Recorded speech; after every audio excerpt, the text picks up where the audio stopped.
నమస్తే welcome to special drive. సుంకాల విషయంలో అమెరికా చైనాల మధ్య వాణిజ్య ఉద్రిక్తతలు భగ్గుమన్నాయి. ఈ పరిణామాల సమయంలో ఫేస్బుక్ మాతృక సంస్థ మెటా అధినేత జుకర్బర్గ్ పై సంచలన ఆరోపణలు వచ్చాయి. ఆయన బీజింగ్ తో చేతులు కలిపి అమెరికా జాతీయ భద్రతకు రాజీ పడ్డారని మాజీ ఉద్యోగి ఒకరు తీవ్ర ఆరోపణలు చేశారు. అమెరికన్లతో సహా మెటా వినియోగదారుల డేటా చైనీస్ కమ్యూనిస్ట్ పార్టీ చేతుల్లోకి వెళ్తుందని ఆరోపించారు. అనైతిక వ్యాపార విలువలు, గోప్యతా విధానాలకు సంబంధించి పలు అంశాలపై మెటా యుఎస్ కాంగ్రెస్ ఎదుట విచారణ ఎదుర్కొంటున్న సంగతి తెలిసిందే. ఇక ఇందులో భాగంగా ఆ సంస్థ మాజీ ఉద్యోగి సారా విన్ విలియమ్స్ వేకుగా మారి తాజాగా కాంగ్రెస్ కమిటీ ఎదుట వాంగ్మూలం ఇచ్చారు. ఈ నేపథ్యంలో జుకర్బర్గ్ పై సంచలన ఆరోపణలు చేశారు.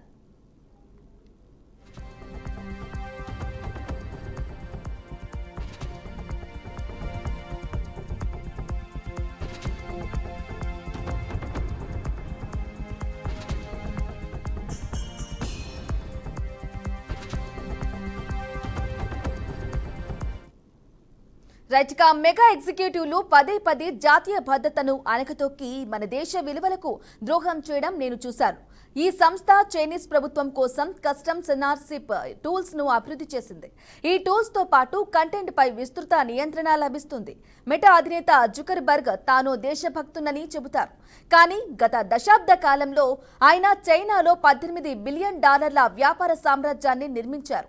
ఇప్పుడు బీజింగ్ లో తన వ్యాపార ఉనికిని మరింత పెంచుకునేందుకే కమ్యూనిస్ట్ పార్టీతో స్నేహబంధాన్ని మరింత బలపరుచుకుంటున్నారు.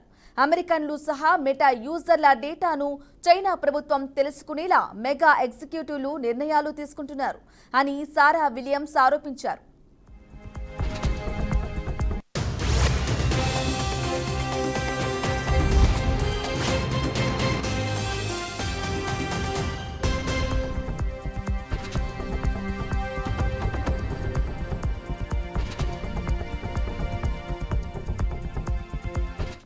ఇక అంతేగాక Meta AI model Llama Chinese AI startup DeepSeek కు సాయం చేస్తుందని తెలిపారు. ఇవన్నీ మాట్లాడుతున్నందున తనపై $50,000 జరిమానా వేశారని ఆమె పేర్కొన్నారు. కాగా ఈ ఆరోపణను మెటా తీవ్రంగా ఖండించింది. సారా వ్యాఖ్యలు వాస్తవ దూరం, ఆధారాలు లేకుండా తప్పుడు ఆరోపణలు చేస్తున్నారు. ఇక ఆమెకు విధించిన జరిమానా కాంగ్రెస్ ఎదుట వాంగ్మూలం ఇచ్చినందుకు కాదు, ఉద్యోగం వీడేందుకు ఉన్న ఒప్పందాలను ఉల్లంఘించినందుకు విధించాం. ఇక చైనాలో ఇప్పటి వరకు మెటా ఎలాంటి సేవలు అందించడం లేదు అని సంస్థ అధికార ప్రతినిధి ర్యాండ్ డేనియల్ వెల్లడించారు.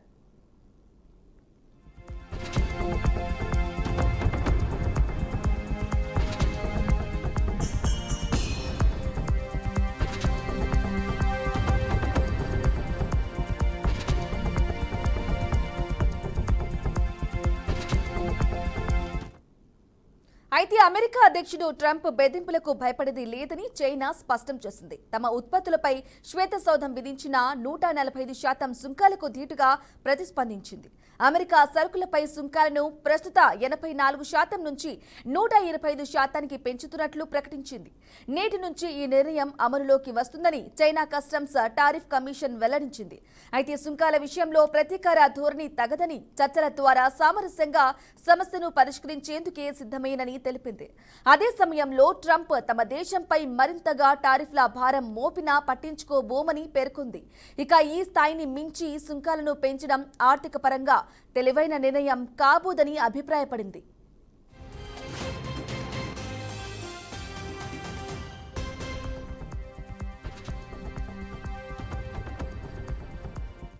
ఇక ఇదే తీరును కొనసాగిస్తే ప్రపంచ వాణిజ్య చరిత్రలో పరిహాస్పదంగా మిగిలిపోవడం ఖాయమని హెచ్చరించింది. బీజింగ్ ప్రయోజనాలను దెబ్బతీయాలని ప్రయత్నిస్తే గట్టిగా ఎదుర్కొంటామని విస్ఫోటం చేసింది. ఇక వాషింగ్టన్ సుంకాలపై ప్రపంచ వాణిజ్య సంస్థ WTOలోని వివాద పరిష్కార యంత్రాంగం వద్ద ఇప్పటికే వ్యాజ్యం దాఖలు చేసినట్లు చైనా వాణిజ్య మంత్రిత్వ శాఖ అధికార ప్రతినిధి తెలిపారు. ఇక సమస్యను చర్చలు, సంప్రదింపుల ద్వారా పరిష్కరించుకోవాలని అమెరికా చిత్తశుద్ధితో భావిస్తే బాధ్యతారాహిత్య చర్యలను, ఒత్తిడిని పెంచే ఎత్తుగడలను విరమించుకోవాలని చైనా విదేశాంగ మంత్రిత్వ శాఖ అధికార ప్రతినిధి లిన్ జియాన్ సూచించారు.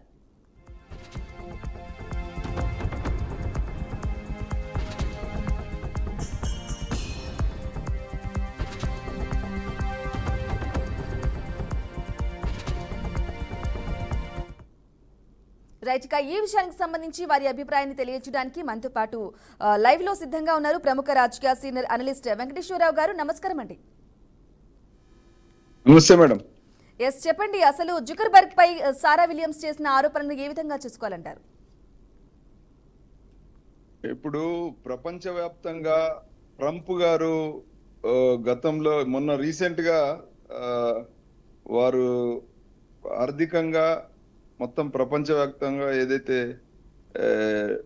రిటాలియేషన్ సుంకాలు ఏదైతే వాళ్ళు డిక్లేర్ చేసిన తర్వాత ఇక్కడ చైనాకు అమెరికాకు మధ్యలో హనీమూన్ అనేది అయిపోయిందండి. ఇప్పుడు వాళ్ళ మధ్యలో ఒక వార్ నడుస్తుంది, అంటే ట్రేడ్ వార్ అంటే ఇప్పుడు మీకు తెలుసు మన మొత్తం గ్లోబలైజేషన్ లో ఒక పోస్ట్ కోల్డ్ వార్ తర్వాత, అంటే ముందు యుద్ధాలన్నీ కూడా ఆయుధాలతో నడిచేది, ఇప్పుడు ఆర్థిక మాంద్యం వల్ల యుద్ధం జరుగుతున్నటువంటి పరిస్థితి. ఎప్పుడైతే అమెరికా ఫస్ట్ అంటే అమెరికా యొక్క స్వప్రయోజనాలు ముందు, ఆ తర్వాతనే ఏదైనా ప్రపంచ ప్రయోజనాలు అనేటువంటి ఒక విధానానికి తెరదీసిన తర్వాత భారీ స్థాయిలో ఇప్పుడు వీళ్ళ మధ్యలో వస్తున్నటువంటి విభేదాలు, ముఖ్యంగా ఫేస్బుక్ దానికి సంబంధించినటువంటి ఒక విజిల్ బ్లోవర్ అయినటువంటి సారా విలియమ్స్ లేవనెత్తినటువంటి అంశంలో ఈరోజు మీరు చూస్తా ఉన్నారు ఏ రకంగా ఈ కార్పొరేట్ వ్యవస్థకు సంబంధించినటువంటి వాళ్ళ యొక్క స్వప్రయోజనాలకు, యుఎస్ దేశ ప్రయోజనాలకు, అలాగే చైనా లాంటి కమ్యూనిస్ట్ దేశాల్లో వాళ్ళ ప్రయోజనాలకు మధ్యలో ఏ రకమైనటువంటి చిచ్చు ఈరోజు రాజుకుందో మీకు అర్థమవుతుంది. అయితే ప్రధానంగా మనం ఇక్కడ చూడాల్సింది ఏంటంటే, ముఖ్యంగా ఈ యుఎస్ లో ఇప్పుడు జరుగుతున్నటువంటి ఈ మొత్తం రాజకీయ మార్పు లేదా అక్కడ ఆర్థిక మార్పులో భాగంగా ఎప్పుడైతే ఈ సుంకాలు విధించడం, మొత్తం గ్లోబల్ గా మేము సుంకాలు విధిస్తామని చెప్పుకుంటూనే సడన్ గా అన్ని దేశాలకు ఎగ్జామ్షన్ ఇస్తూ ఓన్లీ చైనా అమెరికా మధ్యలో మాత్రమే ఇప్పుడు యుద్ధంగా నిలిచిపోయింది. అంటే మీరు చూశారు, అన్ని దేశాలకు 10% 6 months వరకు 10% మాత్రమే ఇచ్చారు.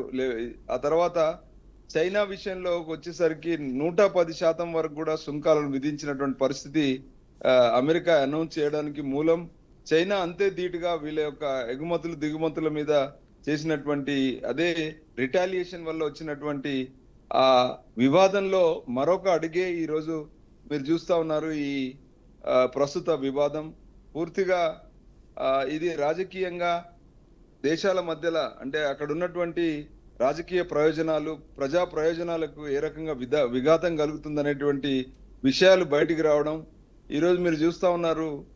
వాళ్ళు గతంలో ఫేస్బుక్ ద్వారా వాళ్ళు లేవనెత్తినటువంటి అంశం, ముఖ్యంగా ఫేస్బుక్ ద్వారా విజిల్ బ్లోవర్ సంబంధించినటువంటి కొన్ని అంశాలు, ముఖ్యంగా మనం చూస్తే మానవ హక్కులకు సంబంధించినటువంటి విషయాల్లో చైనాలో జరుగుతున్నటువంటి కొన్ని తప్పిదాలు, అక్కడ ప్రజలు లేవనెత్తిన అంశాలని ఏ రకంగా దాన్ని వాళ్ళ ప్రయోజనాల కోసం వాడారు ఫేస్బుక్ అనేటువంటి విషయం ముందుకు రావడం వల్ల ఈరోజు అమెరికాలో సెనేట్ లో ఒక పెద్ద చర్చ జరుగుతుంది. దీనిపైన కోర్టులో కూడా, హ్యూమన్ రైట్స్ వరల్డ్ ఫోరం లో కూడా ఈరోజు ఇది లేవనెత్తినటువంటి అంశం. అంటే మనందరికీ తెలుసు, ఇప్పుడు ఎప్పుడైతే ఇలాంటి రెసెషన్ వస్తుందో తప్పిదాలు చాలా బయటకు వస్తాయని కూడా మనకు అర్థమవుతుంది. ఈరోజు అదే జరిగింది. చైనా అమెరికా సత్సంబంధాలు ఉన్నంత వరకు, వాళ్ళ మధ్యలో ట్రేడ్ సవ్యంగా జరిగినంత వరకు అక్కడ ఇలాంటి విషయాలు కప్పిపుచ్చబడ్డాయి. కానీ ఎప్పుడైతే వాళ్ళ మధ్యలో విభేదాలు బయటకు వచ్చాయో అన్ని కూడా దొల్లతనం అంతా కూడా బయటకు వస్తున్నటువంటి పరిస్థితి మనం చూస్తా ఉన్నాం. సో ఈ దాంట్లో భాగంగానే ఈరోజు ఈ వివాదం చెలరేగింది. ఈ వివాదానికి మూలంగా ఈరోజు మనం ఒక అడుగు ముందుకేసి ఆలోచిస్తే మనకు సమాధానం దొరుకుతుంది. ఏంటంటే ఎప్పుడైనా కూడా ఉమ్మడి ప్రయోజనాలు ఎంతవరకు అయితే వ్యాపారంలో కొనసాగుతాయో అన్ని కప్పిపుచ్చబడతాయి. కానీ ఎప్పుడైతే ఏ ఒక్క వర్గము వారి యొక్క స్వప్రయోజనాల కోసము పాకులాడుతుందో అప్పుడే విభేదాలు బయటకు వస్తాయి. మీరు చూసారు, ఇప్పుడు అమెరికా ప్రపంచ మొత్తంలో పెద్దన్న పాత్ర వహిస్తూనే అమెరికా చైనా మధ్యలో వాళ్ళు తీసుకున్నటువంటి నిర్ణయాలు ఈరోజు మీరు చూసారు. వాళ్ళ ఉత్పత్తులు కానీ, వాళ్ళకి సంబంధించిన రా మెటీరియల్ కానీ అన్ని విషయాలలో ఒక మొన్నటి వరకు, అంటే పోయిన సంవత్సరం వరకు కూడా ట్రంప్ మరొకసారి ఎన్నుకునే ముందు వరకు కూడా అక్కడ పరిస్థితులు వేరే విధంగా ఉన్నాయి. ఎప్పుడైతే ట్రంప్ మరొకసారి ఎన్నుకోబడ్డాడో అప్పుడు ఆ, అమెరికా యొక్క స్వప్రయోజనాలే మొదలు అనేటువంటి ఒక నినాదం ముందుకు వచ్చిందో అప్పటి నుండి ఇప్పుడు ఈ ఈ ఉమ్మడి ఆ, వాణిజ్యం విషయంలో వస్తున్నటువంటి సమస్యలే ఇప్పుడు ఈ ఈ లేటెస్ట్ ఈ విషయానికి దారి తీసాయని మనందరికీ అర్థమవుతుంది. కానీ ఇది ఆ, రూపుమాపడానికి ఈ ప్రస్తుతం ఇది ఒక ఆ, ఆయుధ యుద్ధం కన్నా ప్రమాదమైంది ఈ వాణిజ్య యుద్ధం. ఎందుకంటే ఈ ప్రపంచవ్యాప్తంగా ఉన్నటువంటి మదుపర్లు ఎవరైతే ఇప్పుడు ఈ రోజు షేర్ మార్కెట్ లో ఇన్వెస్ట్ చేస్తున్నారో వాళ్ళ ద్వారా ఈ వాణిజ్యం నడుస్తుంది అనేది మనందరికీ తెలుసు. అయితే ఆ షేర్ మార్కెట్ లో ఈరోజు కుప్పగూలిపోయినటువంటి పరిస్థితి. వాళ్ళ యొక్క ఆర్థికంగా వాళ్ళ యొక్క విలువ అంటే డాలర్ విలువ కావచ్చు, లేదా చైనీస్ కరెన్సీ విలువ కావచ్చు, లేదా ప్రపంచవ్యాప్తంగా ఉన్నటువంటి వివిధ దేశాల కరెన్సీ విలువ కావచ్చు, ఆర్థికంగా వాళ్ళ రెసెషన్ రావడం వల్ల ఈరోజు ప్రతి ఒక్కరు కూడా దీంట్లో భాగస్వాములుగా ఉండి ఇప్పుడు నష్టపోయినటువంటి పరిస్థితి మనం స్పష్టంగా కనబడతాం. అయితే ఇదంతా కూడా మనం చూడాల్సింది ఏంటంటే ఇదంతా కూడా ఇది ఒక కరెక్షన్ గా మనం చూడాలి. ఎందుకంటే ఇలాంటి బిజినెస్ జరిగేటప్పుడు వాస్తవికత కన్నా ముందు అవాస్తవాల మీద కొంత హైప్ చేయడం, అంటే కొంత ప్రొజెక్షన్స్ ద్వారా ఈ ఇన్వెస్టర్స్ ను ఆకట్టుకోవడం, వాళ్ళ ద్వారా షేర్ మార్కెట్ లో ఇన్వెస్ట్మెంట్స్ రాబట్టడం అనేటిది పరిపాటి మొత్తం ఈ బిజినెస్ వరల్డ్ లో. దాంట్లో అలాంటి నిర్ణయాలకు మన ప్రభుత్వాలు తీసుకునేటువంటి వాస్తవికంగా అభివృద్ధి నిర్ణయాలకు ఎంతో ముడిపడి ఉంది. ఎందుకంటే జాబ్ క్రియేషన్ కావచ్చు, లేదా ఉత్పత్తుల యొక్క ఇన్ఫ్రాస్ట్రక్చర్ కావచ్చు, లేదా అక్కడ వాటికి సంబంధించినటువంటి అన్ని విషయాలు కూడా ఆర్థికంగా ముడిపడి ఉన్నాయి. కాబట్టి ఈరోజు ఎప్పుడైతే అమెరికాలో ఆర్థిక మాంద్యం అనేది ముందుకు వచ్చిందో అప్పుడు ఇవన్నీ కూడా బయటకు వచ్చి ఈ విధంగా ఈ దారి తీస్తున్నటువంటి పరిస్థితి. ఇది ఎప్పటి వరకు కరెక్షన్ అవుతుంది, ఎలా జరుగుతుందని మనం వేచి చూడాల్సింది. ఎందుకంటే వాళ్ళు తీసుకునే నిర్ణయాల మీద ఆధారపడి ఉంటుంది. మిగతా దేశాలన్నిటికి కూడా ఒక ఎగ్జామ్షన్ ఇచ్చిన తర్వాత చైనాకు ఎందుకు ఎగ్జామ్షన్ ఇవ్వలేదు? వీళ్ళు ఎందుకు ఇవ్వలేదంటే చైనాకు వాళ్ళ మధ్యలో ఈ మొత్తం వివాదానికి మూల కారణం చైనా అమెరికా మధ్యలో ఉన్నటువంటి ఆ ట్రేడ్ సంబంధాలు. మెజారిటీ ఆఫ్ ద అమెరికన్ ఉత్పత్తుల వాళ్ళకి దిగుమతి అవుతున్న ఉత్పత్తులన్నీ చైనా నుండే వాళ్ళకి దిగుమతి అవుతుంది. చైనాలోనే భారీ స్థాయిలో ఈ ఉత్పత్తి జరుగుతూ ఉంది.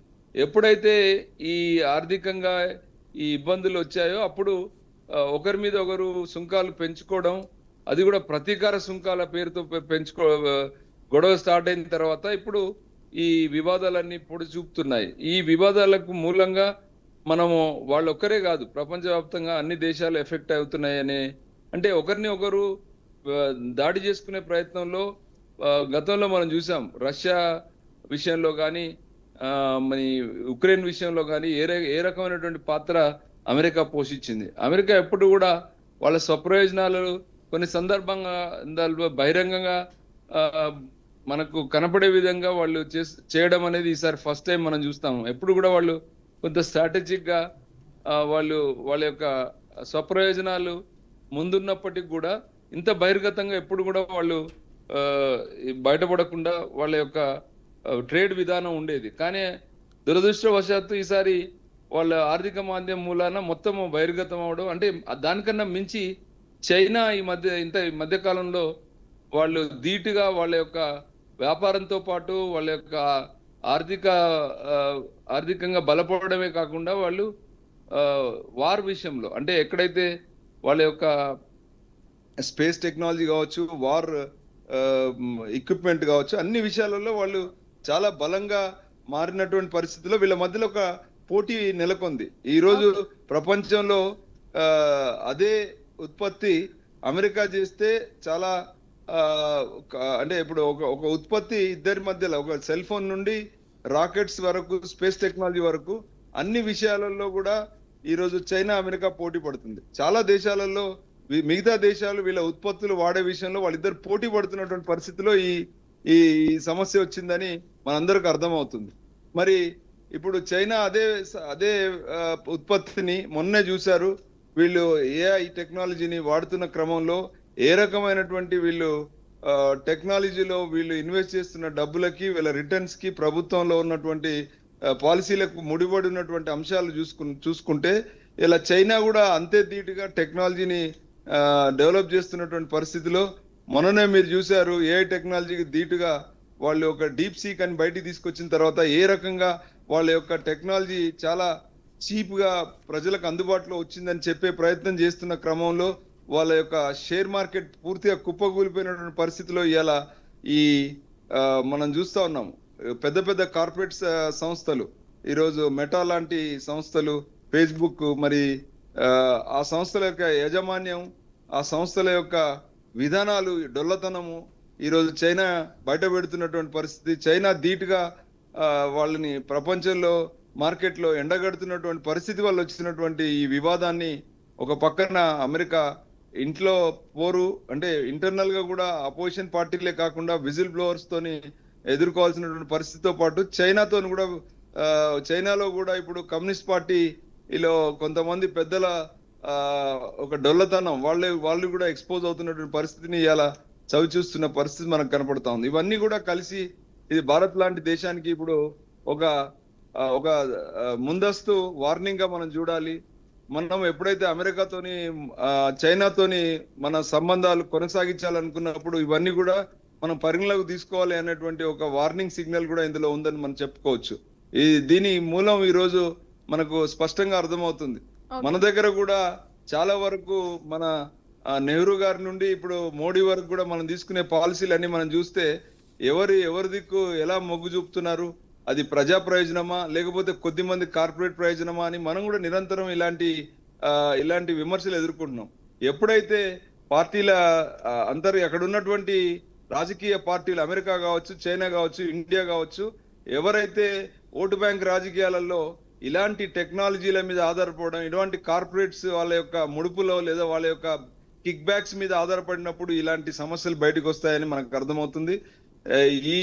ఈ క్రమంలోనే ప్రభుత్వాలు వీక్ అవడం, కార్పొరేట్స్ మరి ఇతర సంస్థలు ప్యారలల్ గా వాళ్ళు బలపడడం అనేటువంటి ఈ లేటెస్ట్ ఈ విధానంలో డొల్లతనం అనేది బయటకు వస్తుంది. ఖచ్చితంగా ప్రజా ప్రయోజనం ముందా, ఈ కార్పొరేట్ ప్రయోజనం ముందా? ఈ కార్పొరేట్ ప్రయోజనం ముందైతే ఇలాంటి సమస్యలకు ప్రభుత్వం ఎలా సమాధానం చూపిస్తుంది? కార్పొరేట్స్ కు మొగ్గు చూపిస్తుందా లేకపోతే దేశ ప్రయోజనాలకు మొగ్గు చూపిస్తుందా అని మనం ప్రశ్నించుకుంటే ఈ రోజు ఈ ప్రశ్నకు సమాధానం చెప్పాల్సినటువంటి అతి సున్నితమైనటువంటి సమస్యకు ఈ రోజు యుఎస్, చైనా ఏ రకమైన సమాధానం చెప్తుంది అనేది ఇది ఒక దిక్చూచిగా ఇండియా లాంటి దేశం తీసుకోవాలని చెప్పేసి మనకు అర్థమవుతుంది. ఓకే వెంకటేశ్వర గారు, అలాగే చెప్పండి, మీరు చెప్పినట్లు సుంకాలకు సంబంధించి తగ్గేది లేదంటూ ఒకరిపై ఒకరు ఇటువంటి సుంకాలు విధించుకుంటూ ఉన్న నేపథ్యంలో ప్రస్తుతం 90 రోజుల గ్యాప్ ఇచ్చారు ట్రంప్ అనేది. మరి ఈ సుంకాల మోత అనేది తగ్గుతుందా లేకుంటే స్టాప్ అవుతుందా అక్కడితో, లేకుంటే మళ్ళీ మొదలయ్యే అవకాశం ఉందంటారు?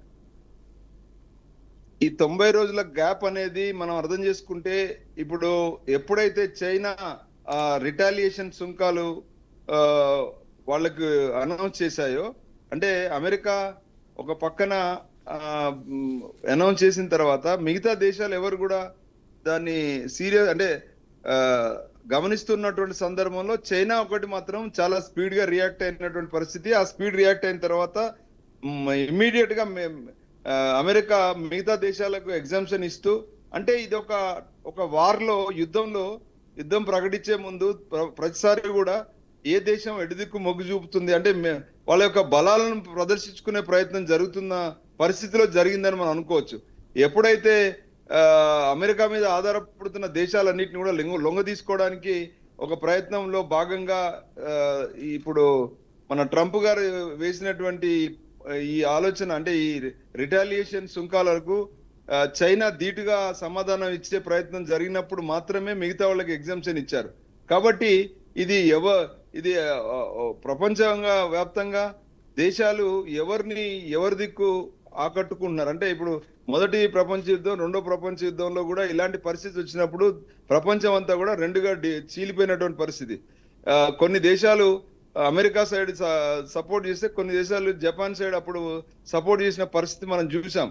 అలాంటి పరిస్థితి ఇప్పుడు వార్ ఇప్పుడు ప్రస్తుతం ట్రేడ్ విషయంలో కూడా రాబోతున్న సందర్భంలో ఇలాంటి వివాదాలు రావడం అనేది సహజం. దాంట్లో భాగంగానే మనం ఈరోజు చైనా అమెరికా మధ్యలో దీంట్లో గతంలో ఈ పెట్టుబడులన్నీ కూడా వార్ ఎక్విప్మెంట్ పైన ఉండేది. అంటే ఏ సంస్థలు అయితే ఇప్పుడు రష్యా కానీ, రష్యా మీరు చూశారు, వాళ్ళు విపరీతమైనటువంటి పెట్టుబడులు వార్ ఎక్విప్మెంట్ మీద పెట్టడం, ప్రజలను నెగ్లెక్ట్ చేయడం, ప్రజా అవసరాలను నెగ్లెక్ట్ చేయడం వల్ల కుప్పకూలినటువంటి వాళ్ళ యొక్క ఆర్థిక విధానంలో కుప్పకూలిపోయిన పరిస్థితి మనం చూసాం. అలాగే ఈరోజు చైనా అమెరికా మధ్యలో ఎవరు ఇబ్బంది పడతారు, ఎవరు వాళ్ళ యొక్క ఉనికిని కోల్పోతారు అనేది మనం వేచి చూడాల్సినటువంటి పరిస్థితి ఇప్పుడు మరొకసారి తలెత్తింది. ఈ యుద్ధంలో ప్రపంచంలో ఉన్నటువంటి మిగతా దేశాలు ఎవరైతే వాళ్ళ మీద ఆధారపడుతున్నారో వాళ్ళకు కూడా ఒక పరీక్షగా మనం చూడాలి. ఈ పరిస్థితి నుండి బయటపడడానికి ఇంక కొంత కాలం పడుతుంది. దాంట్లో మనకు అర్థమవుతుంది ఎవరు నెగ్గుతారు, ఎవరు ఏ దేశం దిక్కు మొగ్గుతారు అనేది మనకు అర్థమవుతుంది. దీంట్లో మనం వేచి చూడాల్సిందే. ఓకే, అలాగే వెంకటేశ్వర గారు చెప్పండి, అంటే సుంకాల విషయంలో ప్రతీకార ధోరణి తగదని కూడా చర్చల ద్వారా సామరస్యంగా పరిష్కరించుకోవచ్చు కదా, మరి సుంకాలు పెంచుకుంటూ పోతే ఇంకా ఆర్థిక మాంద్యంపై భారం పడే అవకాశం ఉంటుంది కదా? సుంకాలు అనేటిది ఈరోజు ఇప్పుడు చాలా విషయాలు గోప్యంగా ఉన్నటువంటి పరిస్థితిలో ఇప్పుడు ఒక ఇన్వెస్టర్ అంటే ఒక షేర్ మార్కెట్ ఇన్వెస్టర్ యొక్క భాగస్వామ్యము మొత్తం ప్రపంచంలో ప్రపంచవ్యాప్తంగా ఉన్న ఏ దేశంలో ఉన్నటువంటి ఒక చిన్నపాటి షేర్ హోల్డర్ అంటే ఒక షేర్ మార్కెట్ లో షేర్లు ఇన్వెస్ట్ చేస్తున్నటువంటి ఒక సామాన్యుడి ఇన్వెస్ట్మెంట్ కూడా ప్రపంచంలో ఎంతో విలువ ఉంది. అయితే దాన్ని ఆకట్టుకోవడానికే రాజకీయం కానీ ఈ కార్పొరేట్ వ్యవస్థలు కానీ కొంత వాళ్ళ యొక్క ప్రొజెక్షన్స్ అంటే మా దాంట్లో పెట్టుబడి పెట్టండి, మేము మీకు సరైనటువంటి లాభాలు చూపిస్తామనేటువంటి ఈ విధానంలో భాగంగా వాళ్ళు వాడుతున్నటువంటి పాలసీస్ కావచ్చు, వాళ్ళు వాడుతున్నటువంటి ఈ ప్రొజెక్షన్స్ వాస్తవాలకు ఎంత దగ్గరగా ఉందని ఆలోచించాలి. వాస్తవాలకు దగ్గరగా ఉందని నమ్మించే ప్రయత్నంలో భాగంగా ఫేస్బుక్లు మిగతా ఏదైతే వాళ్ళు వాడుతున్నటువంటి మాధ్యాల ద్వారా ప్రజలు నమ్మి ఈ రోజు ఇన్వెస్ట్మెంట్ చేస్తా ఉన్నారు. సో ఈ ఇన్వెస్ట్మెంట్ లో భాగంగానే ఈ రోజు ఇలాంటి వివాదానికి తెరదీసిన పరిస్థితిలో ఇది జరుగుతుంది. కాబట్టి ఈ నేడు మనం చూడాల్సింది ఏంటంటే ఈ మొత్తం వ్యవస్థలో ఈ ఫేస్బుక్ మళ్ళీ విమర్శలు ఎదుర్కొన్నప్పుడు ఖచ్చితంగా దాని యొక్క ప్రభావం షేర్ మార్కెట్ మీద ఉంటుంది అనేది మనం చూడాల్సినటువంటి విషయం. వెంకటేశ్వర గారు చెప్పండి, ఫైనల్ గా ఇక భారత్ కూడా అమెరికాకు సంబంధించి సత్సంబంధాలకు సంబంధించి అంటే గతంలో అమెరికా చైనా మధ్య సత్సంబాలు ఉన్న నేపథ్యంలో సుంకాల మూత ఎలాగైతే మోగుతుందో అలాగే భారత్ కూడా దీన్ని చూసి నేర్చుకోవాలి అని అంటారా? ఖచ్చితంగా ఇది మనకు ఒక ముందస్తు సూచిగా మనం చూడాలి.